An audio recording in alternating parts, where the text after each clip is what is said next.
Hello, আসসালামু আলাইকুম। সবাইকে আরো একবার স্বাগতম সায়েন্স শিক্ষা পরিবারের অনলাইন ক্লাসে। প্রিয় শিক্ষার্থীরা, আমাদের আজকে আমরা হাজির হয়েছি খুবই গুরুত্বপূর্ণ একটা টপিক, দ্যাট ইজ প্রেপোজিশন।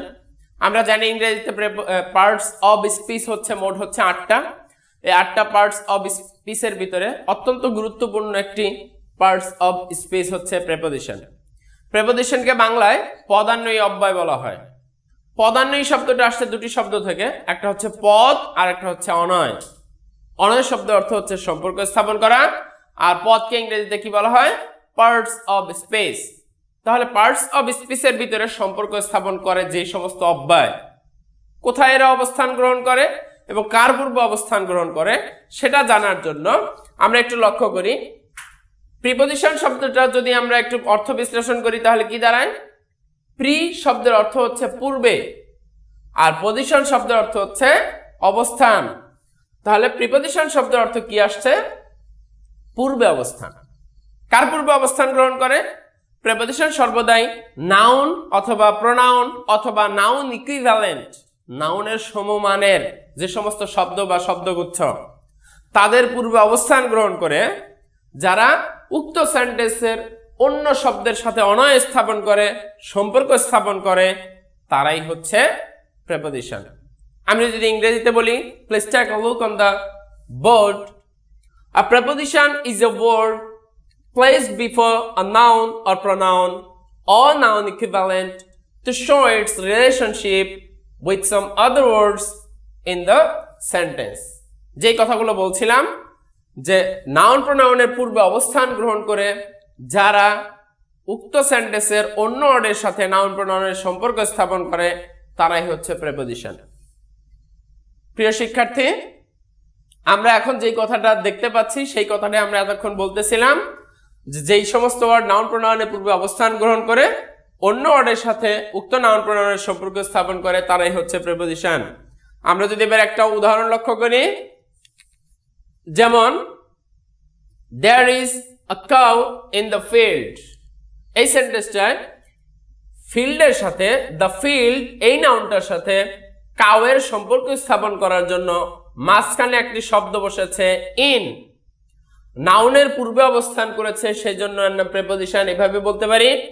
আবার কাউটা কোথায় অবস্থান করছে? মাঠে। এই ফিল্ডের সাথে কাউয়ের সম্পর্ক স্থাপন করার জন্য এই যে শব্দটা মাঝখানে বসেছে, সেই জন্য এর নাম পদান্বয়ী অব্যয় বা প্রেপোজিশন। একইভাবে ফন্টের সাথে টি এর সম্পর্ক স্থাপন করার জন্য মাঝখানে কি বসেছে? অব, এই জন্য এরা হচ্ছে প্রেপোজিশন। তাহলে প্রেপোজিশনের একটি গুরুত্বপূর্ণ বৈশিষ্ট্য এবারে লক্ষ্য করা যাক। প্রেপোজিশনের গুরুত্বপূর্ণ বৈশিষ্ট্য হচ্ছে প্রেপোজিশনের পরে সর্বদাই কি বসবে? একটা অবজেক্টিভ ফর্ম বসবে। প্রেপোজিশনের পরে গুরুত্বপূর্ণ বৈশিষ্ট্য কি বললাম? প্রেপোজিশনের পরে সর্বদা একটা অবজেক্ট বসবে। তবে যদি কোনো বাক্যে প্রেপোজিশনের পরে কোনো অবজেক্ট না বসে, মানে নাউন অথবা প্রোনাউন না বসে, তাহলে কি হয়? উক্ত প্রেপোজিশনটা অ্যাডভার্ব হয়ে যাবে, যাকে আমরা কি বলি? অ্যাডভার্বাল পার্টিকেলস নামে চিনি। প্রেপোজিশনের পরে অবজেক্ট বসে, যদি প্রেপোজিশনের পর অবজেক্ট না থাকে তাহলে এর অ্যাডভার্ব হয়, আর এর উপর ব্যবহৃত প্রেপোজিশনকে অ্যাডভার্বাল পার্টিকেলস বলে। এতক্ষণ যে আলোচনাটা করছিলাম সেই কথাটা কিন্তু আমরা স্ক্রিনে দেখতে পাচ্ছি। একটা উদাহরণ লক্ষ্য করি, কাম ইন। এখানে ইন যে একটা প্রেপোজিশন, এই ইনের পরে কি আমাদের কোনো এখানে কোনো অবজেক্ট আছে? নাই। না থাকার কারণে পরীক্ষায় যদি এখন আমাদের আসে the underline word is dash parts of speech, এখানে আন্ডারলাইন শব্দটা কোন পার্টস অফ স্পেস, তাহলে উত্তর আমাকে প্রেপোজিশন না দিয়ে কি লিখতে হবে? এটা অ্যাডভার্ব। কোন ধরনের অ্যাডভার্ব? এই ধরনের অ্যাডভার্বকে বলা হয় অ্যাডভার্বিয়াল পার্টিকেল। ওকে, আমরা চলে যাব এবারে আরো একটি গুরুত্বপূর্ণ তথ্য প্রেপোজিশন সম্পর্কে জেনে রাখা দরকার। প্রেপোজিশনের পরে যদি কোনো ভার্ব বসে, উক্ত ভার্ব সবসময় আইএনজি ফর্মে হবে। আমরা রাইট ফর্ম ভার্বে গিয়ে শিখবো ভার্বের সঠিক ব্যবহারে, অর্থাৎ of, in, to, for, by. আমরা যে প্রেপোজিশন সামনে আলোচনায় আসবে এরা হচ্ছে প্রেপোজিশন। এই প্রেপোজিশন গুলোর পরে যদি কোনো ভার্ব বসে, সেই ভার্বের সর্বদাই কি হয়? আইএনজি ফর্ম হয়। উদাহরণ লক্ষ্য করি, we played instead of dash working.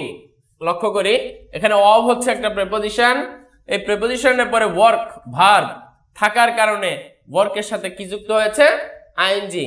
এখানে যদি আমি শুধু ওয়ার্ক লিখতাম তাহলে কিন্তু এই বাক্যটা কারেক্ট হতো না, সেটা ইনকারেক্ট হয়ে যেত। আরো একটা অত্যন্ত গুরুত্বপূর্ণ তথ্য এখানে আমরা লক্ষ্য করছি, read, resemble, discuss, resign, sign, investigate, recommend, order, command, tell, এই যে ভার্বগুলো আমরা বললাম, এই ভার্বগুলো সর্বদাই ট্রানজিটিভ ভার্ব, সর্বদাই ট্রানজিটিভ ভার্ব। ভার্ব সেকশনে আমরা পড়ে আসছি ট্রানজিটিভ ভার্ব কাকে বলে, যে ভার্বের অবজেক্ট থাকে তাকে ট্রানজিটিভ ভার্ব বলে, আর যে ভার্বের অবজেক্ট নাই তাকে বলা হয় ইন্ট্রানজিটিভ ভার্ব। ট্রানজিটিভ ভার্বের পরে যেহেতু সরাসরি অবজেক্ট বসে, সেই জন্য এই ভার্বগুলোর পরে কখনোই প্রেপোজিশন বসে না। আমরা অনেক সময় কথা বলি অথবা লিখতে গিয়ে প্রায় বলে থাকি we discuss about, we discuss about. ডিসকাসের পরে কিন্তু কোথাও কখনোই কি বসবে না, প্রেপোজিশন বসবে না। সেজন্য সরাসরি we discuss the matter, we discuss about the matter incorrect একটা সেন্টেন্স, আমরা কখনোই এভাবে যেন না বলি অথবা না লিখি। যেমন লক্ষ্য করি উই রিচড দ্য স্টেশন, কখনোই হবে না we reached at the station. কেন হবে না? কারণ রিচ সর্বদাই কি verb, transitive verb. Transitive verb হওয়ার কারণে এরপরে সরাসরি নাউন বসছে। কিন্তু রিচের পরিবর্তে যদি বলতাম অ্যারাইভ, উই অ্যারাইভড, তখন অ্যাড বসতো, we arrived at the station. কেন? কারণ অ্যারাইভ হচ্ছে ইন্ট্রানজিটিভ ভার্ব, আর ইন্ট্রানজিটিভ ভার্বে একটা গুরুত্বপূর্ণ বৈশিষ্ট্য হচ্ছে ইন্ট্রানজিটিভ ভার্বের পরে যদি কখনোই নাউন প্রোনাউন বসে, উক্ত নাউন প্রোনাউনের পূর্বে একটা প্রেপোজিশন বসবেই। সেই জন্য হি গোজ স্কুল হয় না কখনোই। কেন হয় না? কারণ গো হচ্ছে একটা ইন্ট্রানজিটিভ ভার্ব, আর এই ইন্ট্রানজিটিভ ভার্বের পরে স্কুল থাকার কারণে, নাউন থাকার কারণে তার পূর্বে একটা প্রেপোজিশন যুক্ত করতে হয়। সেজন্য হি গোজ স্কুল হয় না কখনোই। কি বলতে হয়? হি গোজ টু স্কুল হয়। আশা করি সবাই বুঝতে পেরেছে অংশটুকু। আমরা চলে যাব এবারে প্রেপোজিশনের প্রকার ভেদে। প্রেপোজিশন কত প্রকার, আমরা সেই বিষয়টা নিয়ে আমরা এখন একটু আলোচনা করব। আমরা স্ক্রিনে দেখতে পাচ্ছি গঠন এবং কাজের ভিন্নতা অনুসারে, গঠন এবং কাজের ভিন্নতা অনুসারে প্রেপোজিশন প্রধানত 6 ভাগে বিভক্ত।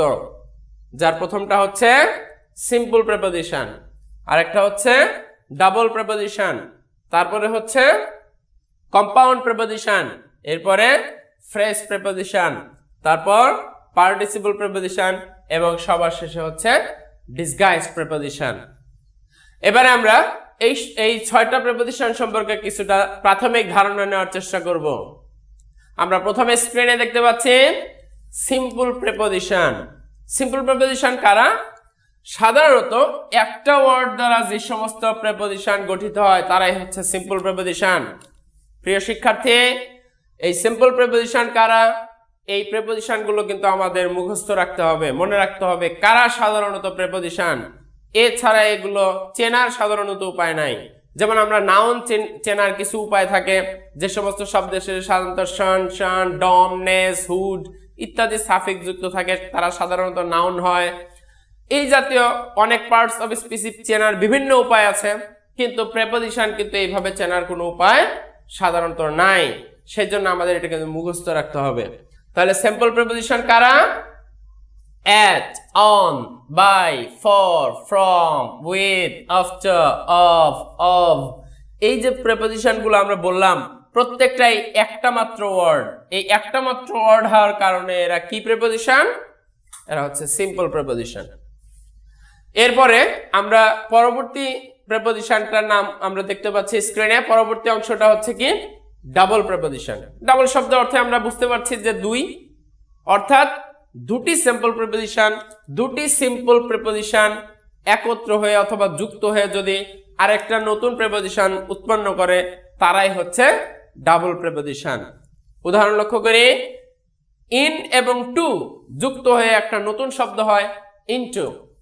ইনটুকে বিশ্লেষণ করলে ইন এবং টু দুটি সিম্পল প্রেপোজিশন উৎপন্ন হয়, সেই জন্য ইনটু হচ্ছে কি প্রেপোজিশন? Double preposition. পরীক্ষায় কিন্তু এরকম আসতে পারে, here he entered into the room, here into is dash parts of speech এইভাবে যদি আসে সেক্ষেত্রে তো আমরা বলবো প্রেপোজিশন। এবারে যদি উইথ ক্লাস সহ চায়, এটা শ্রেণী বিভাগ সহ উল্লেখ করো, সেক্ষেত্রে আমাদের বলতে হবে কি এটা ডাবল প্রেপোজিশন। একইভাবে within, with plus in, out of, out plus of, দুটি সিম্পল প্রেপোজিশনের সমন্বয় হওয়ার কারণে এরা হচ্ছে ডাবল প্রেপোজিশন।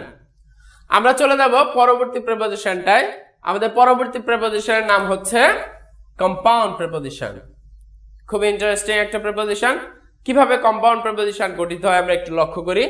প্রথমে আমরা একটু উদাহরণ লক্ষ্য করি, তারপরে হচ্ছে আমরা একটু সংজ্ঞায় আসি। একটু লক্ষ্য করি এখানে অ্যাক্রস, এটা হচ্ছে একটা প্রেপোজিশন। কিভাবে উৎপন্ন হয়েছে?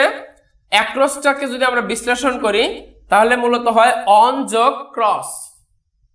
নাউন ক্রস এর পূর্বে কি বসেছে? অন। অনেক সময় নাউনের পূর্বে এরকম অন। আবার অ্যাবাউট, অ্যাবাউটকে যদি আমরা বিশ্লেষণ করি অন যোগ বাই যোগ আউট।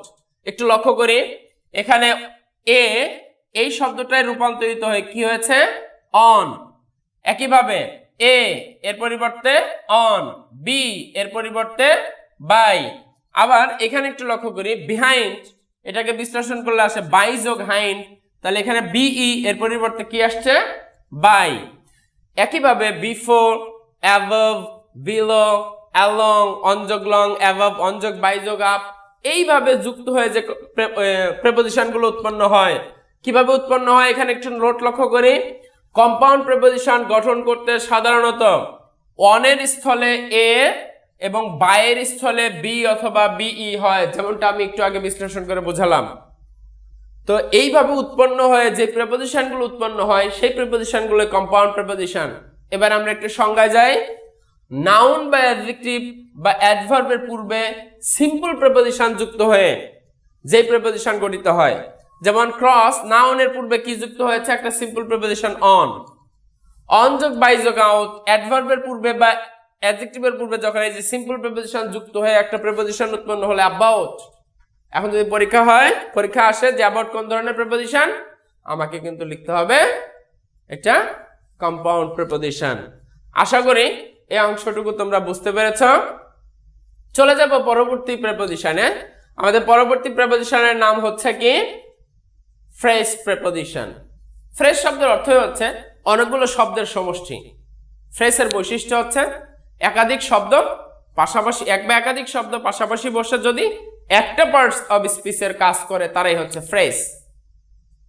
ফ্রেজ প্রেপোজিশন মানেই বোঝা যাচ্ছে একাধিক প্রেপোজিশন একত্রে যুক্ত হয়ে যখন একটা প্রেপোজিশনের কাজ করবে তারাই হচ্ছে ফ্রেজ প্রেপোজিশন।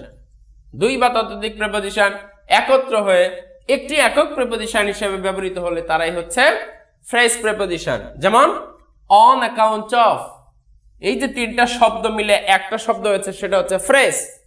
আর এখানে অন এবং অফ দুইটা প্রেপোজিশন একত্রে যুক্ত আছে, তাহলে আমাদের সংজ্ঞায় মিলে গেল।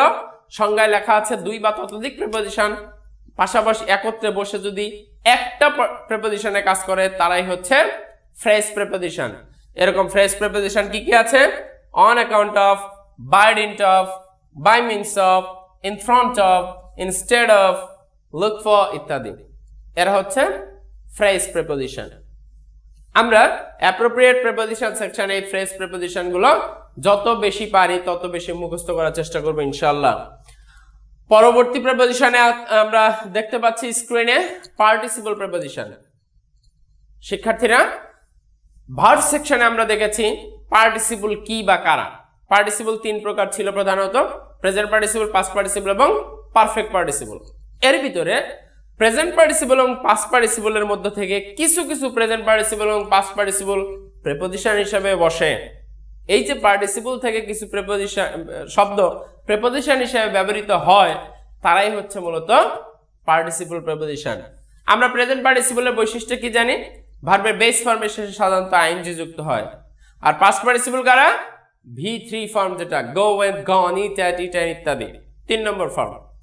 এই যে প্রেজেন্ট পার্টিসিপল এবং পাস্ট পার্টিসিপলের মধ্যে থেকে কিছু শব্দ নাউনের পূর্বে বসে অন্য শব্দের সাথে সম্পর্ক স্থাপন করতে ব্যবহৃত হয়, সেই জন্যই তারা পার্টিসিপল প্রেপোজিশন। উদাহরণ লক্ষ্য করে, হি saw the people walking past him. এখানে আন্ডারলাইন শব্দ পাস্ট, পাস্ট শব্দটা হচ্ছে PASS, পাস এর পাস্ট পার্টিসিপল পাস্ট। বুঝতে কার পূর্বে? হিম। অবজেক্ট, প্রেপোজিশনের বৈশিষ্ট্য হচ্ছে আমরা কি জানি? প্রেপোজিশনের পরে সর্বদাই অবজেক্ট বসে, যেটা ইতিপূর্বে আমরা বলেছি। অবজেক্টের পূর্বে বসে এই যে ওয়াকিং এর সাথে হিমের সম্পর্ক স্থাপন করেছে। লোকজন কার পাশ দিয়ে যাচ্ছে? পাস্ট হিম, তার পাশ দিয়ে। এই যে অবজেক্টের পূর্বে পাস্ট বসে, পাস্ট পার্টিসিপল একটা বসে এই যে সম্পর্ক স্থাপন করতে বসলো, অনয় স্থাপন করতে বসলো, সেই জন্য এরা হচ্ছে পার্টিসিপল প্রেপোজিশন। একইভাবে কনসিডারিং হিজ এজ হি ওয়াজ প্যারেন্ট, এই যে ভার্বের শেষে আইএনজি যুক্ত হয়ে অবজেক্টের পূর্বে, নাউনের পূর্বে অবস্থান গ্রহণ করার কারণে তারা কিন্তু পার্টিসিপল প্রেপোজিশন। চলে যাব আমরা কাইন্ডস অফ প্রেপোজিশন। আমরা বলেছিলাম প্রধানত 6 প্রকার, তার সর্বশ্রেষ্ঠ ডিসগাইজ প্রেপোজিশনে। ডিসগাইজ শব্দ অর্থ হচ্ছে ছদ্মবেশ ধারণ করা, নিজের চেহারা পাল্টিয়ে, আসল চেহারা পাল্টিয়ে অন্য রূপ ধারণ করা। আমরা একটু লক্ষ্য করি, উদাহরণ লক্ষ্য করি। ইট ইজ 6 o'clock, এই যে ও এর পূর্বে অ্যাপোস্ট্রফি দিয়েছে, মূলত এই ও অ্যাপোস্ট্রফি কার পরিবর্তে বসেছে? Of, of, O F, of এর কাজ করেছে। একইভাবে সেন্টেন্সটা ছিল মূলত হি ওয়েন্ট অন হান্টিং, কিন্তু অনের পরিবর্তে ব্যবহৃত হয়েছে কি? A hunting, he went a hunting. He comes here thrice a week, সেন্টেন্সটা ছিল ইন আ উইক, কিন্তু ইনের পরিবর্তে কি বসেছে? এ। এই যে ইন, অন, অফ, এরা তাদের নিজের চেহারা গোপন করে কিসে রূপান্তরিত হয়েছে? ও অ্যাপোস্ট্রফি অথবা এ। অনেক সময় অন, অ্যাট, অফ এই প্রেপোজিশনগুলো তাদের নিজের চেহারা পাল্টিয়ে এ অথবা ও হিসেবে ব্যবহৃত হয়। এই জন্য এই ও অ্যাপোস্ট্রফি এবং এ, এই দুটোকে বলা হয় ডিসগাইজ প্রেপোজিশন, ছদ্মবেশ ধারণকারী প্রেপোজিশন। আশা করি সবারই এই অংশটুকু আয়ত্তে চলে আসছে। প্রিয় শিক্ষার্থী, আরো দুটো প্রেপোজিশন, এই 6টা ক্লাসের বাইরেও আরো দুটো প্রেপোজিশন খুবই গুরুত্বপূর্ণ, এই জন্য আমাদের একটু জেনে রাখা দরকার। প্রথমটা হচ্ছে ডিটাচড প্রেপোজিশন। ডিটাচ শব্দ অর্থ হচ্ছে বিচ্ছিন্ন করা, বিচ্ছিন্ন হয়ে যাওয়া। ডিটাচড প্রেপোজিশন কাকে বলে? উদাহরণ লক্ষ্য করি। Where has he come from? এই সেন্টেন্সটা ফ্রমটা মূলত where এর পূর্বে ছিল। আমি যদি এর উত্তর নিয়ে আসি তাহলে আমাদের আরো অনেক সহজ হয়ে যাবে। Where has he come from এর অর্থ হচ্ছে সে কোথা থেকে এসেছে। এর উত্তরটা আমরা কিভাবে দিই সাধারণত? He has come from Tangail, সে টাঙ্গাইল থেকে এসেছে। তাহলে টাঙ্গাইলের পূর্বে কি ছিল? ফ্রম, তার পরিবর্তে কি বসেছে? where। টাঙ্গাইলের পূর্বে যেহেতু ফ্রম ছিল, তাহলে এই ফ্রমটা where এর পূর্বে থাকার কথা ছিল। কিন্তু ইন্টারোগেটিভ প্রোনাউন এবং অ্যাডভার্ব, ইন্টারোগেটিভ প্রোনাউন এবং অ্যাডভার্ব আমরা প্রোনাউন এবং অ্যাডভার্ব সেকশনে শিখে আসছি। what, where, when, why, how, হ্যাঁ, এই জাতীয় কিছু শব্দ ইন্টারোগেটিভ প্রোনাউন এবং অ্যাডভার্ব হিসাবে ব্যবহৃত হয়। এদের সাথে যে যুক্ত প্রেপোজিশনগুলো থাকে তারা ইন্টারোগেটিভ প্রোনাউন এবং অ্যাডভার্বের পূর্বে না বসে এরা বিচ্ছিন্ন হয়ে সেন্টেন্সের শেষে বসে। এই যে এদের সাথে যুক্ত প্রেপোজিশন বিচ্ছিন্ন হয়ে সেন্টেন্সের শেষে বসলো, সেই জন্য এদেরকে বিচ্ছিন্ন প্রেপোজিশন মানে ডিটাচড প্রেপোজিশন বলা হয়। এই জন্য what class do you read in, what class do you read in সেন্টেন্সটা হওয়া উচিত ছিল in what class do you read, কিন্তু হোয়াট ইন্টারোগেটিভ প্রোনাউন হওয়ার কারণে তার সাথে যুক্ত প্রেপোজিশনটা সেন্টেন্সের শেষে বসলো, সেই জন্য এটাকে ডিটাচড প্রেপোজিশন বলে। এই জন্য what is Jessore famous for, ফরটা ছিল মূলত এখানে for what is Jessore famous, কিন্তু যুক্ত প্রেপোজিশনটা বিচ্ছিন্ন হয়ে শেষে বসছে, সেজন্য এটা ডিটাচড প্রেপোজিশন। এবং সর্বশেষ প্রেপোজিশনটার নামই হচ্ছে স্পেশাল প্রেপোজিশন। স্পেশাল প্রেপোজিশনটা খুবই এটা মুখস্থ রাখতে হবে। দেন এবং বাট এই দুটো শব্দ সাধারণত কনজাংশন হিসেবে ব্যবহৃত হয়, কিন্তু দেন এবং বাট এই শব্দটা যখন প্রেপোজিশন হিসেবে যুক্ত হয়, মাঝে মাঝে প্রেপোজিশন হিসেবে ব্যবহৃত হয়, সেই জন্য এদেরকে স্পেশাল প্রেপোজিশন বলে। যেমন আই এম ওল্ডার দ্যান হার। যদি সেন্টেন্সটা হতো I am older than he is বা শি ইজ, যদি পরবর্তীতে আরো একটা সাবজেক্ট প্লাস ভার্ব থাকতো তাহলে এখানে দ্যানটা কনজাংশন হয়ে যেত। কিন্তু যেহেতু দ্যানের পরে এখানে হার অবজেক্ট বসেছে, সেই জন্য এটার কনজাংশন নাই, এটা প্রেপোজিশন হয়ে গেছে। এই জাতীয় প্রেপোজিশনকে স্পেশাল প্রেপোজিশন বলা হয়। প্রিয় শিক্ষার্থী, আজকের আলোচনা খুবই গুরুত্বপূর্ণ ছিল এবং আজকে আলোচ্য বিষয় ছিল প্রেপোজিশন কাকে বলে, উহা কত প্রকার ও কি কি। শুধু ক্লাসিফিকেশন এবং প্রেপোজিশনের বিশেষ বৈশিষ্ট্যগুলো নিয়ে আমাদের আজকের আলোচনা। পরবর্তী ক্লাসে অবশ্যই আলোচনা হবে প্রেপোজিশনগুলো কোথায় কিভাবে ব্যবহার করব। সে পর্যন্ত সবাই ভালো থাকবে, সুস্থ থাকবে। আর ভিডিওটি ভালো লেগে থাকলে কমেন্ট বক্সে কমেন্ট লিখতে ভুলবে না। আর পরবর্তী ভিডিও সহজেই পেতে চ্যানেলটি সাবস্ক্রাইব করতে ভুলবে না। সবাই ভালো থাকবে। আসসালামু আলাইকুম ওয়া রাহমাতুল্লাহি ওয়া বারাকাতুহু।